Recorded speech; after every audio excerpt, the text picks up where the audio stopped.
सतीश और प्रिया की दो बेटियां थीं, अंजू और संजू। उनकी बड़ी बेटी अंजू का रंग काला था क्योंकि वो अपने पिता पर गई थी, लेकिन संजू दूध जैसी गोरी थी। इसलिए लोग अक्सर अंजू को बहुत ताने मारते थे और संजू की खूब तारीफ करते थे। प्रिया शुरू से ही अंजू को उसके काले रंग की वजह से पसंद नहीं करती थी, लेकिन जब संजू पैदा हुई तब प्रिया बहुत खुश हुई क्योंकि संजू प्रिया की तरह ही गोरी चिट्टी थी। जब भी संजू स्कूल से घर आती थी तो वो अपनी माँ से अंजू की शिकायत करती थी। माँ इस अंजू से बोला करो मुझसे दूर रहा करे, ये हमेशा स्कूल में मेरे आसपास घूमती है और इसीलिए सब बच्चे इसका तो मजाक उड़ाते ही हैं, मगर साथ साथ मुझे भी कलूटी की बहन कहकर चिढ़ाते हैं। ये सुनकर प्रिया गुस्सा हो जाती थी। क्यों री अंजू, तू संजू से अलग क्यों नहीं रहती? माँ मैं क्या करूँ, मेरा स्कूल में कोई दोस्त भी नहीं है, इसलिए मैं संजू के पास बैठ जाती हूँ। अब मैं अपनी ही बहन के पास नहीं बैठ सकती क्या? अरे तुझे शर्म नहीं आती? तेरे कालेपन की वजह से तेरी जिंदगी तो बर्बाद हो गई है, तो क्या तू साथ साथ अपनी बहन की भी जिंदगी बर्बाद कर देगी? अंजू ये सुनकर रोने लगती है। माँ मुझे माफ कर दो, मुझे नहीं पता था कि मेरे संजू के साथ रहने से उसकी जिंदगी भी बर्बाद हो जाएगी, लेकिन मैं काली हूं तो इसमें भला मेरी क्या गलती? देख लो माँ, अब इसने रोना शुरू कर दिया। माँ इसे छोड़ो, मुझे बहुत भूख लग रही है, आप मुझे खाना खिलाओ ना, इसका तो ये रोज रोज का नाटक है। हाँ हाँ मेरी प्यारी बच्ची, चल मैंने तेरे मनपसंद लौकी का कोफ्ता बनाया है और कल से तुझे स्कूल में कोई परेशान नहीं करेगा। मैंने इस कलूटी को अच्छे से समझा दिया है, ठीक है ना? प्रिया संजू को अपने साथ ले जाती है और फिर चिल्लाते हुए अंजू से कहती है, ए अंजू, तुझे क्या अलग से न्योता दूं? चल आजा खाना खा ले। अपनी तरफ अपनी माँ का ऐसा बर्ताव देखकर अंजू की आंखों में आंसू आ जाते हैं, लेकिन तभी वहां उसके पिता सतीश आते हैं। उनके हाथ में एक मिठाई का डब्बा भी था। सतीश अपनी बेटी अंजू को गले लगा लेता है और उससे कहता है, क्या हुआ मेरी बच्ची को? क्या तुम्हारी बहन और माँ ने फिर से तुमसे कुछ कहा? पापा मेरा रंग काला है, इसलिए मेरी जिंदगी का कोई मतलब नहीं है, फिर मैं जीकर क्या करूंगी? अरे बेटा, ऐसा नहीं कहते। तुम मुझे ही देख लो, मेरा भी तो रंग सांवला है ना, तुम्हारी तरह। लेकिन देखो, मैंने खूब पढ़ाई लिखाई करी और मैं एक अच्छी नौकरी कर रहा हूं, और तुम्हारी माँ ने मुझसे शादी भी करी। बेटा, लोग तो हमेशा तुम में कोई ना कोई कमी निकालेंगे, लेकिन तुम बस अच्छे से पढ़ो लिखो और आगे बढ़ो। जब तुम सफल हो जाओगी तब कोई तुम्हारी कमी नहीं देखेगा। ये सुनकर अंजू चुप हो जाती है और अपने पिता की बात अच्छे से समझ जाती है। और ये देखो, मैं तुम्हारे लिए क्या लाया, तुम्हारी मनपसंद मिठाई। अरे वाह पापा, शुक्रिया। मिठाई देखकर अंजू खुश हो जाती है और मिठाई का डब्बा लेकर अपने कमरे में चली जाती है। धीमे धीमे अंजू ने अपने आसपास के उन लोगों की बातें सुनना बंद कर दिया जो उसे काला कहते थे, और वो सिर्फ और सिर्फ मन लगाकर पढ़ाई करने लगती है। देखते ही देखते अंजू और संजू का स्कूल और फिर कॉलेज भी खत्म हो जाता है और अब उनकी शादी का समय करीब आ रहा था। संजू शादी करने के लिए बड़ी उत्सुक थी, लेकिन एक समस्या थी जो उसे अंदर ही अंदर खाए जा रही थी।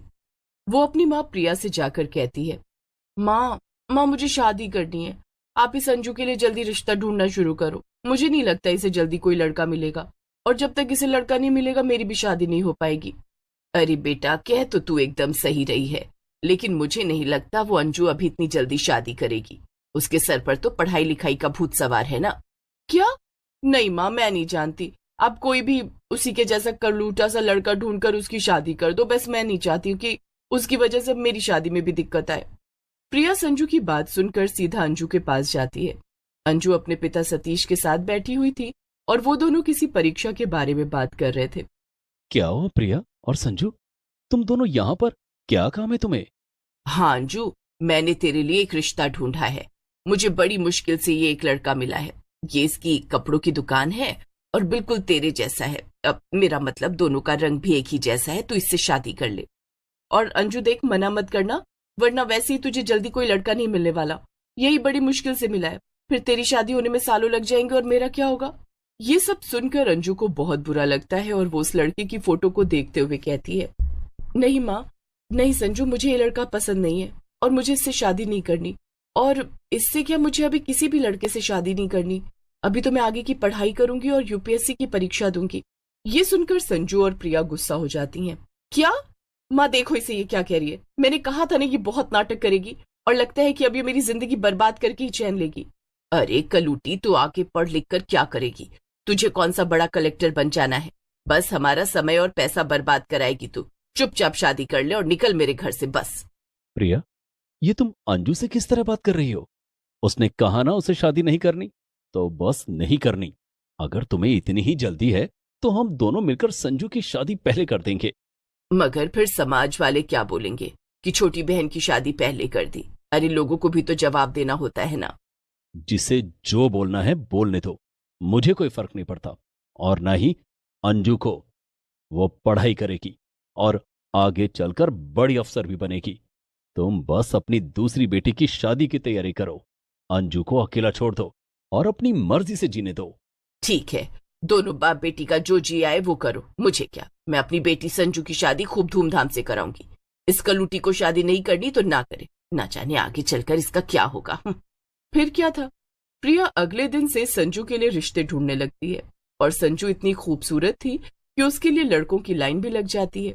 आखिर में प्रिया एक बहुत अमीर और हैंडसम लड़का पसंद करती है और उससे संजू की शादी कर देती है। संजू अपने अमीर और सुंदर पति के साथ खुशी खुशी रहने लगती है।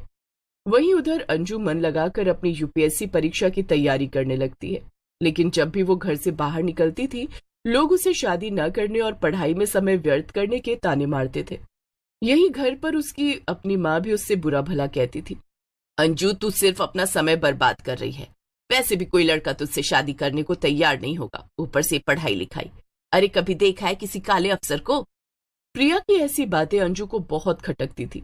लेकिन भले ही सभी लोग अंजू को ताने मार रहे थे और उसे बुरा भला कह रहे थे, उसके पिता सतीश हमेशा उसके साथ थे और इसीलिए वो रुकी नहीं। और आखिर में परीक्षा का दिन भी आ गया। अंजू परीक्षा देने चली जाती है और फिर वो अपनी परीक्षा के परिणाम का इंतजार करने लगती है। बेटा अंजू, आज तुम्हारी परीक्षा का रिजल्ट का दिन है और ये देखो, मैं पहले से ही तुम्हारी मनपसंद मिठाई ले आया हूं। अरे पापा, ये मिठाई? मगर कहीं मैं फेल हो गई तो? और माँ की बात सच निकल गई कि काले लोगों की जिंदगी भी उनके रंग की तरह काली होती है तो फिर मैं क्या करूंगी? नहीं बेटा, तुम चिंता मत करो, सब अच्छा होगा। तुमने इतनी मेहनत जो की है, जो इंसान पूरी लगन से मेहनत करता है उसे फल जरूर मिलता है। हाँ पापा, रिजल्ट आने का समय हो गया, मैं अभी देखती हूँ। तभी अंजू फिर से फोन पर अपना रिजल्ट देखने लगती है और रिजल्ट देखते ही उसकी खुशी का तो कोई ठिकाना ही नहीं रहता। वो खुशी के मारे अपने पापा को गले लगा लेती है और उनसे कहती है, पापा, पापा मैं सफल हो गई परीक्षा में, मैं अफसर बन गई। मैंने सबको गलत साबित कर दिया पापा, मैं सफल हो गई और मेरे साथ साथ आप भी सफल हो गए। मुझे मेरी अफसर बेटी पर गर्व है। अंजू, लो मिठाई खाओ। तभी वहां पर प्रिया आ जाती है और उसे कुछ समझ नहीं आता। अरे अरे, क्या हो रहा है यहाँ? किस बात का इतना शोर है? मैं दिन भर नौकरानियों की तरह घर के काम करती रहती हूँ और अब मैं जरा भी आराम नहीं कर सकती क्या? इतना शोर शराबा मचा रखा है तुम बाप बेटी ने। मेरी बेटी अब अफसर बन गई है, समझ में आया तुम्हें? इसलिए चिल्लाओ मत और उससे जरा तमीज से बात करो। प्रिया कुछ समझ पाती है उससे पहले ही उसके फोन पर कई लोगों और रिश्तेदारों के फोन आने लगते हैं और वो सब प्रिया को बधाइयां देने लगते हैं। वो सब प्रिया को बताते हैं कि अंजू ने पूरे शहर में टॉप किया है और वो अफसर बन गई है। प्रिया को तो अपने कानों पर यकीन ही नहीं हो रहा था। उसे एक झटका सा लगता है और अपनी की हुई सारी गलतियां याद आ जाती हैं। अंजू, मुझे माफ कर दे। मैंने हमेशा तुझे इतना बुरा भला कहा। मैं तो एक अच्छी माँ भी नहीं बन सकी। लेकिन अंजू अपनी माँ को गले लगा लेती है और उससे कहती है, कोई बात नहीं माँ, आज तो खुशी मनाने का दिन है। मुझे आपसे या किसी से भी कोई शिकायत नहीं है। ये ताने ही तो थे जिन्होंने मुझे आगे बढ़ने का हौसला दिया। अब वैसे भी मैं जल्दी ट्रेनिंग के लिए चली जाऊंगी। फिर अंजू, प्रिया और सतीश बाहर खाना खाने जाते हैं। कुछ ही दिनों में अंजू ट्रेनिंग पर चली जाती है और वहीं ट्रेनिंग पर उसे एक लड़का अनमोल मिलता है। अनमोल अंजू को चाहने लगता है और ट्रेनिंग के बाद वो दोनों शादी कर लेते हैं। उधर संजू का पति जितना अमीर और दिखने में सुंदर था, मन से उतना ही काला था। वो अक्सर संजू को मारता पीटता था। एक दिन संजू रोते हुए अंजू के पास आती है और उसे सब कुछ बता देती है। संजू, तू चिंता मत कर, तू उस लड़के से डिवोर्स ले ले और फिर तू किसी अच्छे आदमी से शादी कर लेना। मैं तेरी मदद करूंगी। मुझे माफ कर दे बहन, मैंने जिंदगी भर तुझे काले होने पर कितना सताया। लेकिन आज तू मुझसे ज्यादा अच्छी जिंदगी जी रही है, वो भी सिर्फ इसलिए क्योंकि तूने कभी काले गोरे में भेदभाव नहीं किया। कोई बात नहीं संजू, मैं तो सब कुछ भूल भी चुकी हूँ। तू भूल जा और भरोसा रख, अब सब ठीक हो जाएगा। अंजू संजू की डिवोर्स लेने में मदद करती है और फिर उसकी शादी एक दूसरे अच्छे लड़के से करवाती है। फिर अंजू अपने परिवार के साथ खुशी खुशी रहने लगती है और इस तरह अंजू और संजू दोनों काली और गोरी बहनों की शादी अच्छे से हो जाती है।